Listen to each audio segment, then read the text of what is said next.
Selamat datang di Sang Petualang Channel. Channelnya yang hobi jalan-jalan tetapi low budget.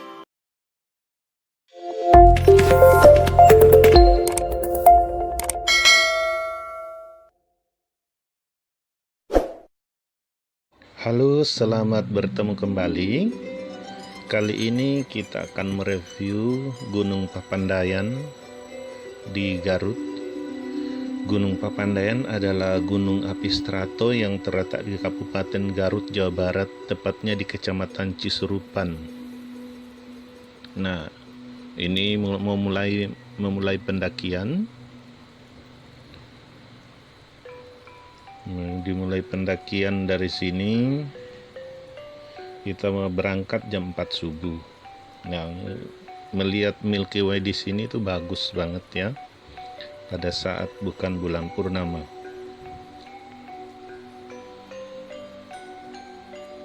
Gunung dengan ketinggian 2665 meter di atas permukaan laut ini terletak sekitar 70 km sebelah tenggara kota Bandung. Pada Gunung Papandayan terdapat beberapa kawah yang terkenal. Nah, ini sudah mulai mau terbit matahari, sangat bagus ya pemandangannya. Ini satu kelebihan Papandayan, ada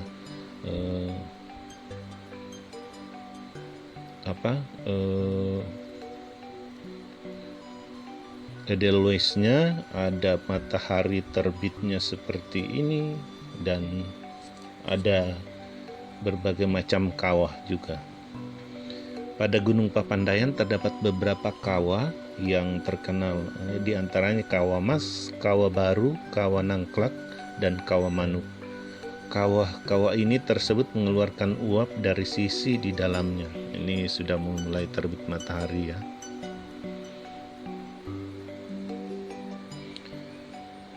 Papandayan ini merupakan kompleks gunung berapi yang masih aktif seluas 10 hektar. Pada kompleks kawah terdapat lubang-lubang magma yang besar maupun kecil, yang lubang-lubangnya tersebut keluar asap uap air hingga menimbulkan berbagai macam suara yang unik. Nah, ini di pos 1, perjalanan dari pintu masuk sampai di pos 1 ini 40 menit sampai dengan 1 jam.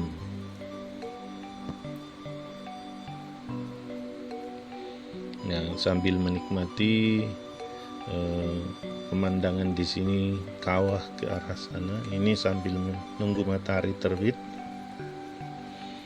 Nah, di atas gunung ini bisa juga mendirikan kemah.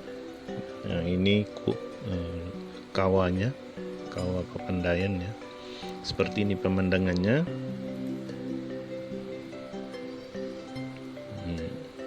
Yang kelihatan semua dari berbagai tempat. Nah, ini mataharinya sudah mulai terbit.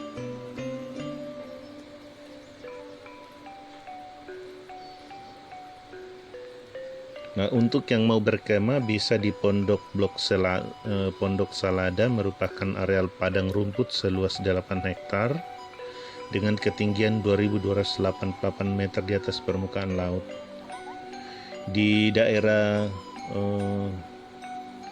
Di daerah ini mengalir Sungai Cisalada yang airnya mengalir sepanjang tahunnya, nggak pernah kering. Jadi di lokasi ini sangat cocok untuk tempat berkemah. Jadi teman-teman pun di tempat ini bisa dapatkan air bersih karena airnya mengalir terus sepanjang tahun. Ini masih di kawasan pos 1 untuk menuju ke pos 2. Nah, dari pos 2 itu ada 2 jalur. Ada satu ke arah Pondok Salada, dan ada yang langsung ke Hutan Mati. Dan yang mau tidak ngecamp, jadi bisa dari pos 1 ini, pos 2 ini langsung ke Hutan Mati. Dari Hutan Mati langsung ke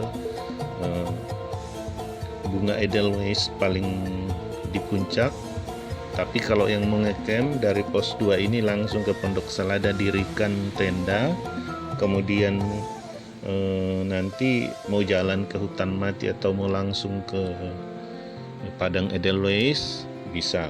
Karena kalau misalnya kita dari pos 2 ini langsung ke Hutan Mati dan Padang Edelweiss, biasanya kita langsung turun, tidak ngecamp. Nah, kalau misalnya dari pos 2 ini langsung ke Hutan Mati, memang tanjakannya lumayan nanjak ya, jadi agak-agak memang memerlukan tenaga ekstra. Jadi 2 kali tanjakan ini dari pos 2 ini ke Hutan Mati dan dari Hutan Mati ke Padang Edelweiss. Ya, seperti ini pemandangannya di yang mau ke pos 2. Nah, di atas gunung itu bisa juga ngecamp di atas kalau mau melihat Milky Way kalau malam, itu bagus banget dari atas sana.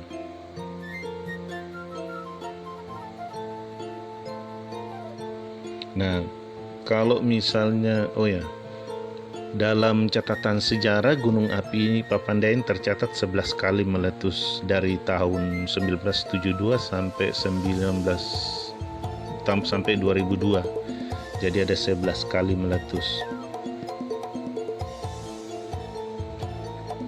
Nah, jika kamu pendaki pemula, gunung ini sebenarnya sangat rekomendasi untuk memulai pendakian sebab medannya memang cenderung landai, tidak terlalu banyak banget bonusnya dibandingkan nanjaknya. Jadi sangat rekomendasi bagi pendaki pemula.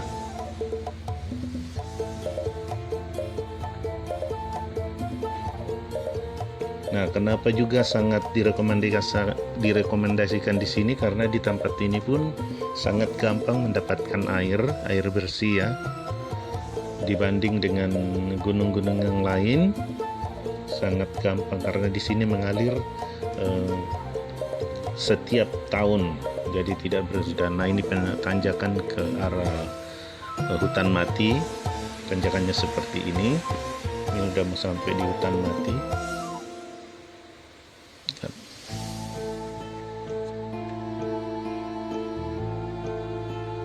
Jadi tanjakan seperti ini yang kita temui dari pos 2 ke Hutan Mati.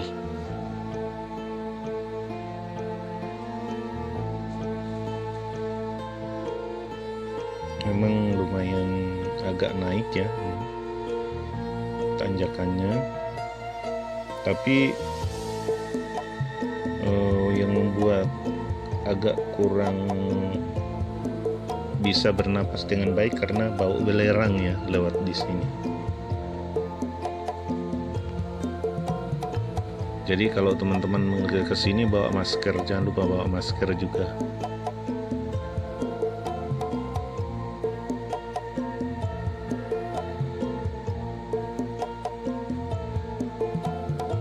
Oh ya, tiket masuknya ini di sini 30.000, tiket parkir motor itu 17.000 dan tiket parkir mobil 35.000. Ini untuk wisatawan dalam negeri ya, wisatawan mancanegara beda lagi.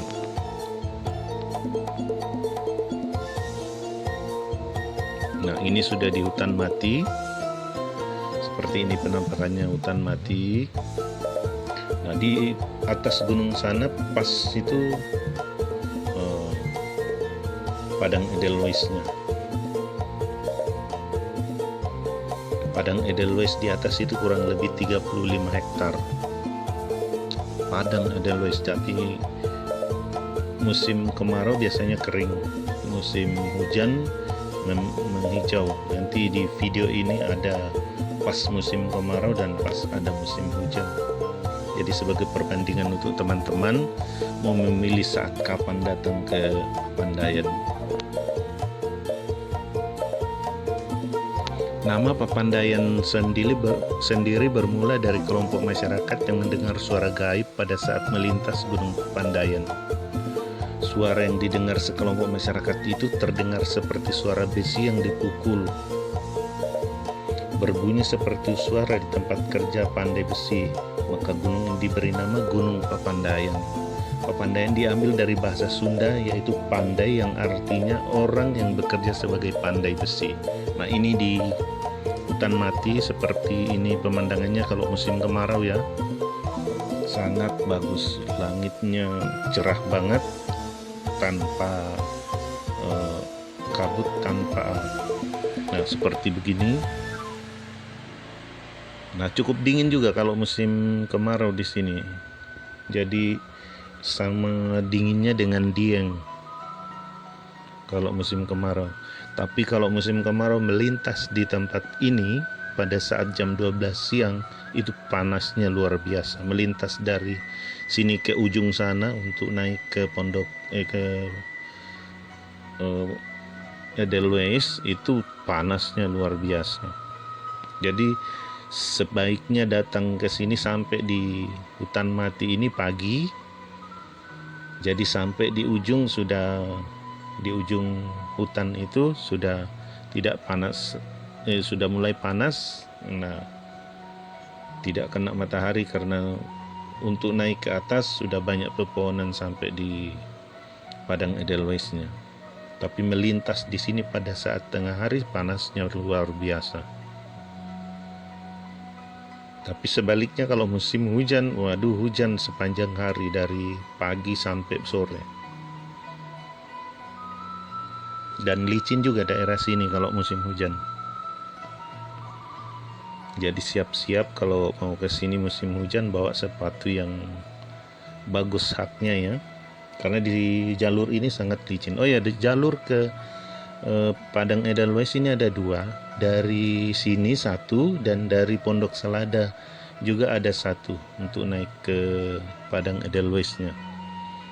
Nah, saran saya lebih enak lewat di sini kalau menurut saya. Tapi kalau yang misalnya nginapnya di Pondok Selada, ngecamp di Pondok Selada, ya lebih bagus lewat jalur Pondok Selada, karena kalau mau lewat sini lebih jauh lagi karena harus mutar.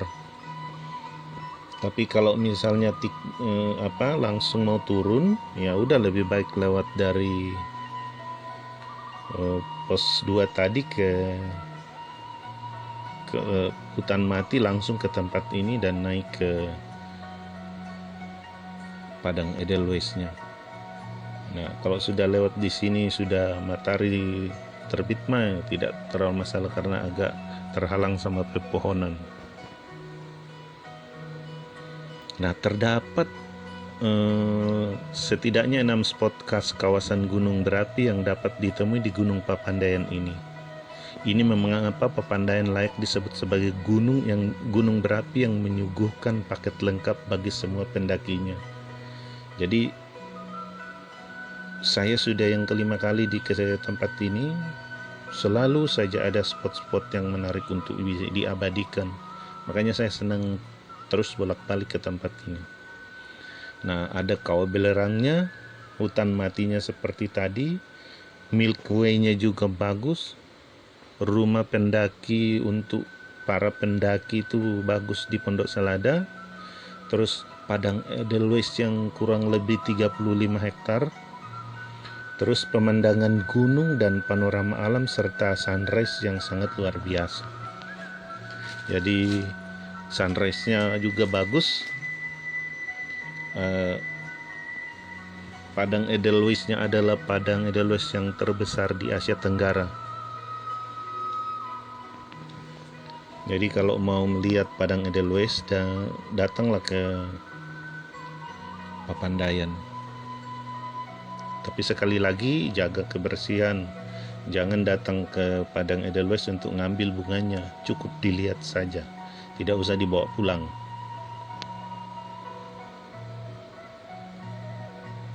Kalau mau ke sini berangkat dari Jakarta itu sekitar jam 1 siang. Sampai di Papandayan ini bisa sampai sore, bisa juga malam. dan tidur sebentar di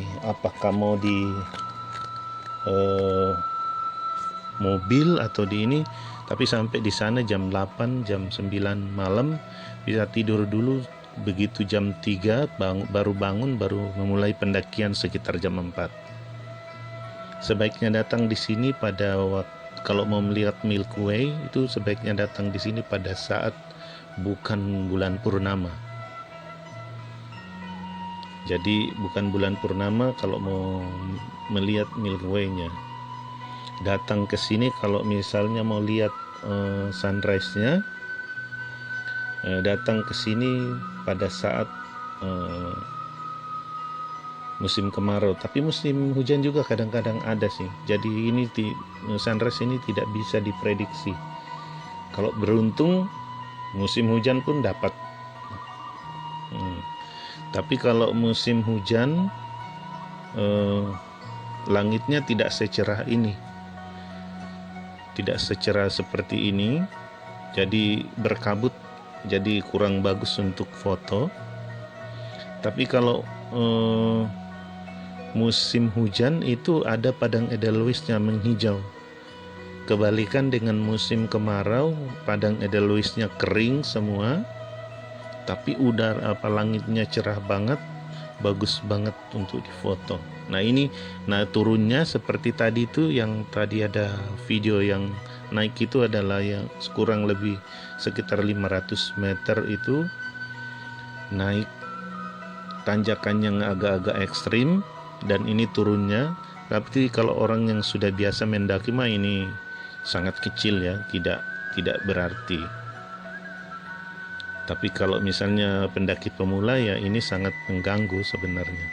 Ya seperti tanjakannya kurang lebih 500 meter lah. Naik ini kita videoin turunnya karena video kita akan berakhir di padang Edelweiss.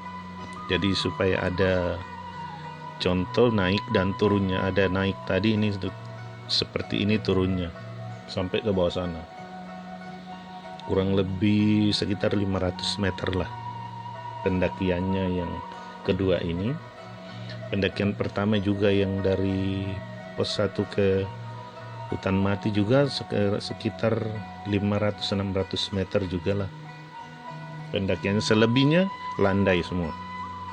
Makanya ini sangat rekomendasi bagi pendaki pemula dan keluarga yang pingin juga berrekreasi naik gunung seperti ini, sangat rekomendasi lah karena tanjakannya tidak begitu susah, lebih banyak landainya. Jadi kalau para pendaki mengistilahkan banyak bonusnya.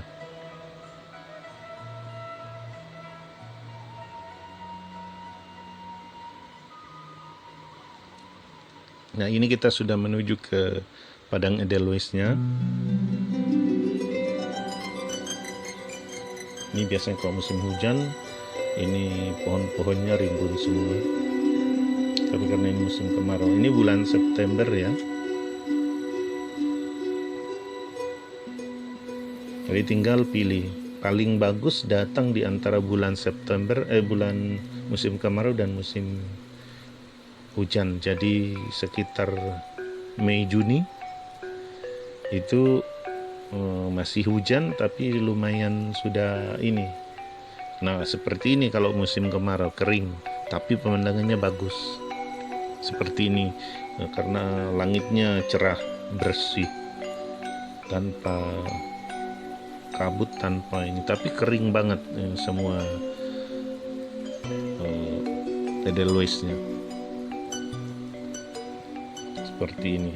Tapi di akhir ada video kita yang pada saat kunjungan di kesempatan lain, Edelweiss-nya lagi menghijau dan tumbuh subur semua. Nah ini seperti ini. Ini kalau musim hujan, ini sekitar bulan Maret, Februari, bulan Maret seperti ini padang Edelweiss-nya sangat-sangat terimbun dan kurang lebih 35 hektar, semua adalah edelweiss, padang edelweiss. Jadi di negeri kita memang sangat-sangat indah ya. Jadi mari kita jaga sepotong surga yang dititipkan oleh Tuhan pada kita. Ya, bagi para pendaki pemula, ingat selalu jangan ambil sesuatu kecuali gambar. Jangan meninggalkan sesuatu kecuali jejak, dan jangan bunuh sesuatu selain waktu. Jadi jangan ambil sesuatu itu, jangan ambil bunga edelweissnya, apalagi pohon-pohonnya yang ada di gunung. Jangan meninggalkan sesuatu, jangan meninggalkan teman pada saat mendaki, apalagi meninggalkan sampahmu. Jangan bunuh sesuatu, jangan bunuh pohon-pohon ataupun makhluk hidup selain waktu.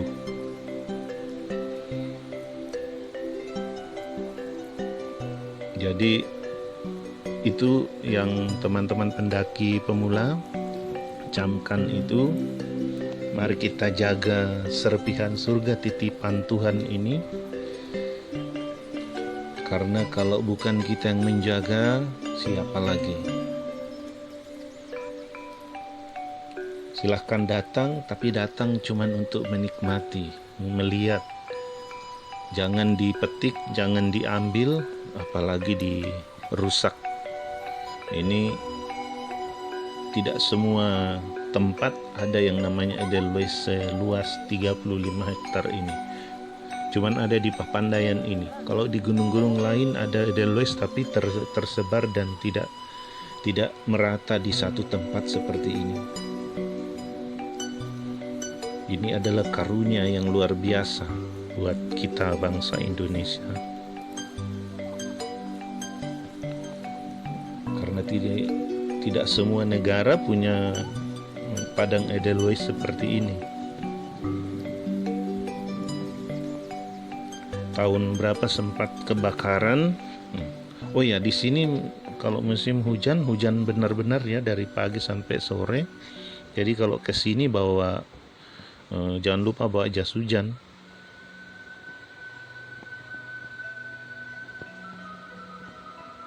Jadi sekali lagi, jangan ambil sesuatu kecuali gambar, jangan meninggalkan sesuatu kecuali jejak, dan jangan bunuh sesuatu selain waktu.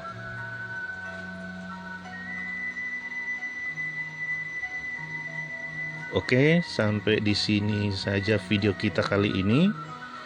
Nanti video berikutnya kita akan lanjutkan kembali di review candi-candi kecil daerah Yogyakarta, karena kita sempat potong di sini. Nanti setelah dari Yogyakarta mungkin kita akan Gunung Prau di Dieng. Nanti kita review Gunung Prau. Oh ya, ini kalau Gunung Prau itu nanjaknya jauh lebih sulit daripada nanjak Gunung Papandayan ini, padahal Gunung Papandayan lebih tinggi, tapi jalur ke Gunung Prau itu lebih berat dibanding di sini. Oke teman-teman, sampai ketemu kembali di video berikutnya. Terima kasih.